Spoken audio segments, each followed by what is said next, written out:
अगर अपने किसी वालिदैन या अइज़्ज़ा की क़ब्र पे जाते हैं और उस क़ब्र को ज़रा सा ख़राब हालत में देखते हैं तो उनके दिल पे क्या गुज़रती है कि हमारे नाज़रीन, नौजवानों, तुम्हारी ड्यूटी ज़्यादा है। सोशल मीडिया के तुम उस वक़्त बहादुर कहलाओगे जब इस मैसेज को हमारी पूरी दुनिया तक पहुँचाओ कि हर एक डीपी अपनी लगाए, स्टेटस अपना लगाए, वी डिमांड, हम डिमांड करते हैं, वी डिमांड रीबिल्ड जन्नतुल बकी।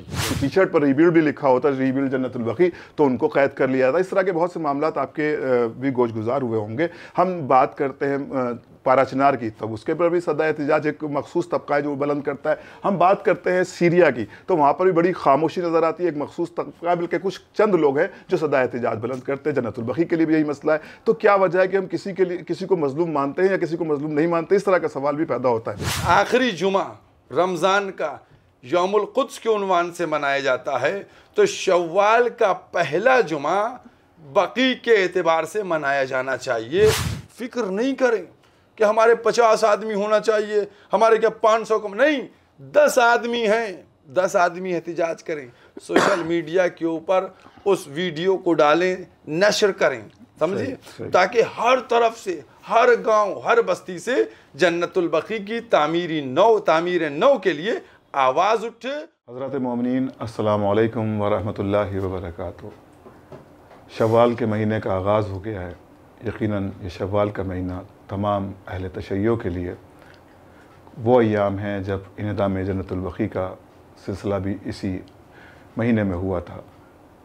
तकरीबन 100 बरस मुकम्मल हो चुके हैं और आवाज़ एहतिजाज बुलंद की जाती है हर बरस तमाम मुस्लिमीन की तरफ से, तमाम मोमिनीन की तरफ से। इस वक्त हम इसी मौजू पर गुफ्तगू करेंगे हुज्जतुल इस्लाम वल मुस्लिमीन आली जनाब मौलाना सैयद सैफ अब्बास नक़वी साहब के हमरा। क़िबला आपका इस्तक़बाल है। अस्सलामु अलैकुम। क़िबला, देखा जा रहा है कि हर बरस अल्हम्दुलिल्लाह तमाम मोमिनीन 8 शव्वाल को पूरी दुनिया में प्रोटेस्ट करते हैं और इसी सिलसिले में अल बकी ऑर्गेनाइजेशन भी पूरी दुनिया में प्रोटेस्ट करती है और जगह जगह मजालिस के हवाले से, मेमोरेंडम देने के हवाले से और जुलूस निकालने के हवाले से हमेशा ये सिलसिला जारी सारी रहता है। इस बरस देखने में ये आ रहा है कि तमाम जगह प्रोटेस्ट तो हो रहे हैं, बल्कि हर बरस ये देखने को आता है, लेकिन एक आवाज़ जो हमारी बड़ी दूर तक जाना चाहिए वो नहीं जा पा रही। इसका क्या सबब है? बिस्मिल्लाहिर्रहमानिर्रहीम।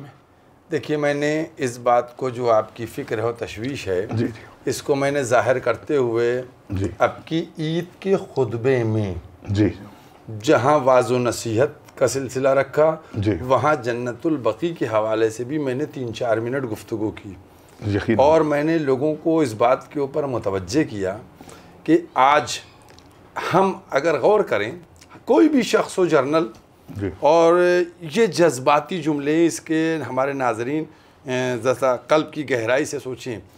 अगर अपने किसी वालिदैन या अइज़्ज़ा की क़ब्र पे जाते हैं और उस क़ब्र को ज़रा सा ख़राब हालत में देखते हैं तो उनके दिल पे क्या गुज़रती है। बेशक, अगर न सही तो कम से कम साल में एक दफ़ा शब बारात के मौके पर वो उस कब्रिस्तान की इंतज़ामिया को कुछ पैसे देकर अपने उस अजीज़ की क़ब्र को दुरुस्त करवाते हैं। बेशक, समझ गए, और करना चाहिए भी है, करवाते भी हैं। लेकिन कभी हमने इस बात को सोचा कि हमारे इमाम ज़माना अज्जलल्लाहु ताला फ़रजहु शरीफ, जिनके वजूद के लिए हम ईमान रखते हैं कि वो हाजिर और नाज़िर देख रहे हैं, बेशक, जब वो अपनी जद्दा की क़ब्र को देखते होंगे और उसकी कंडीशन देखते होंगे, दिन की धूप, रात की ओस, क्या हालत, और उसके बाद 4 इमामों की क़ब्रें, क्या गुज़रती होगी उनकी। यकीनन।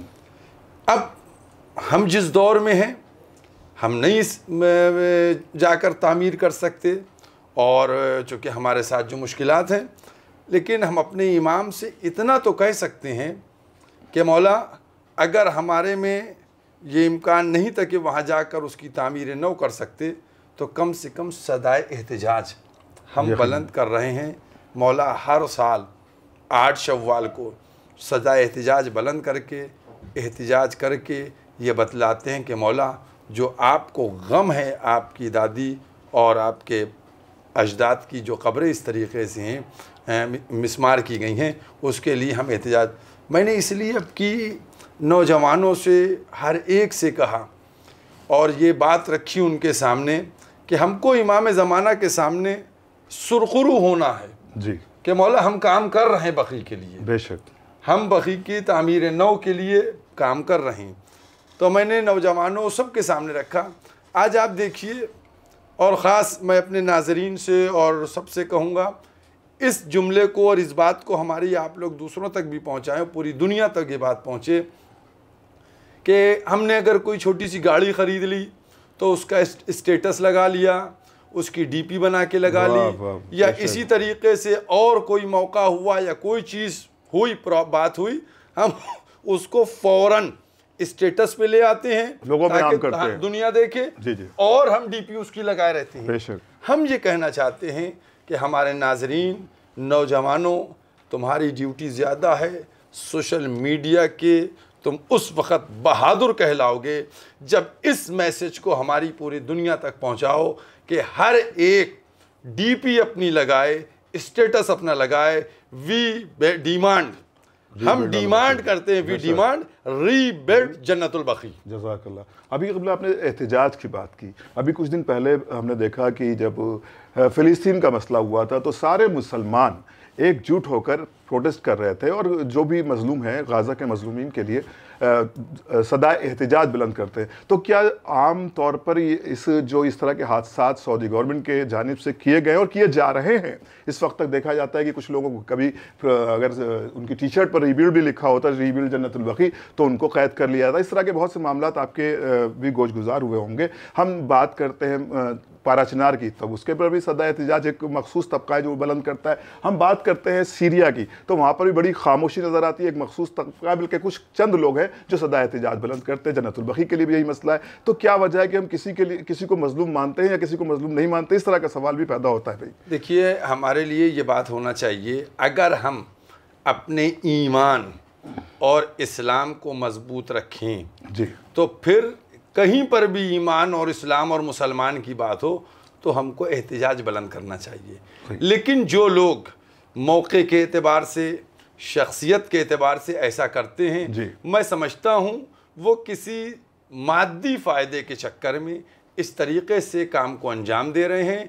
वरना मैं ये समझता हूँ, मैंने बहुत पहले भी ये बात रखी थी और कल इत्तेफाक से जुमे का दिन भी है कि अगर मैंने ये बात रखी थी, और इस बात को भी गौर करें हमारे नाज़रीन, अगर पहला आखिरी जुमा रमज़ान का यौमुल क़ुद्स के उन्वान से मनाया जाता है तो शव्वाल का पहला जुमा बक़ी के एतबार से मनाया जाना चाहिए।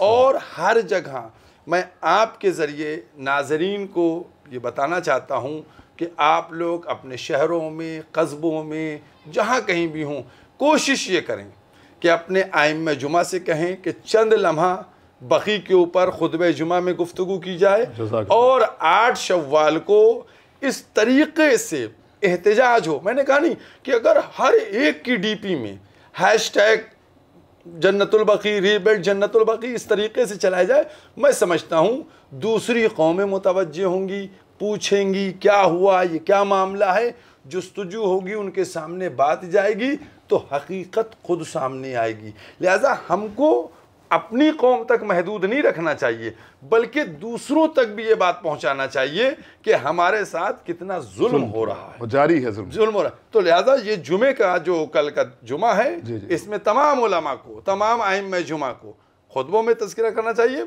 और अपनी बस्तियों के लोगों को आमादा करना चाहिए कि 8 शव्वाल को फिक्र नहीं करें कि हमारे 50 आदमी होना चाहिए, हमारे क्या 500 कम, नहीं, 10 आदमी हैं, 10 आदमी एहतिजाज करें, सोशल मीडिया के ऊपर उस वीडियो को डालें, नशर करें, समझिए, ताकि हर तरफ से, हर गांव, हर बस्ती से जन्नतुल बक़ी की तामीर नौ के लिए आवाज़ उठे और पूरी दुनिया का जो सोशल मीडिया हो वो इस बात को देखिए भरा हुआ हो, हर तरफ से आवाज़ आ रही है कि जन्नत बक़ी की तामीर नौ हो, रीबिल्ड जन्नतुल बक़ी हो।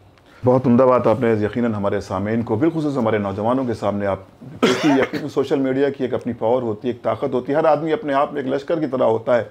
ज़ाहिर है कि जब हम सोशल मीडिया पर कोई बात करते हैं तो उसकी महदूद नहीं होती, बल्कि उसका दायरा लामहदूद होता है। बहुत अच्छी बात कही मौलाना सैफ अब्बास साहब क़िबला ने, और यकीनन तमाम अरकान जन्नतुल बक़ी के हवाले से जो अल बक़ी ऑर्गेनाइजेशन के खिदमतें अंजाम दे रहे हैं, परवरदिगारा उनको सलामत रखे। और जो भी जन्नतुल बकी के हवाले से किसी भी मकाम पर है और जन्नतुल बकी की तामीर के लिए कोशा है, भले वो एक सबील लगाकर या एक बैनर लगाकर या सिर्फ एक DP लगाकर, जैसा कि क़िबला ने अर्ज़ किया, इस तरह से भी प्रोटेस्ट करता है, यकीनन इसकी जज़ा शहज़ादी ख़ुनैन से वो ज़रूर पाएगा इंशाअल्लाह।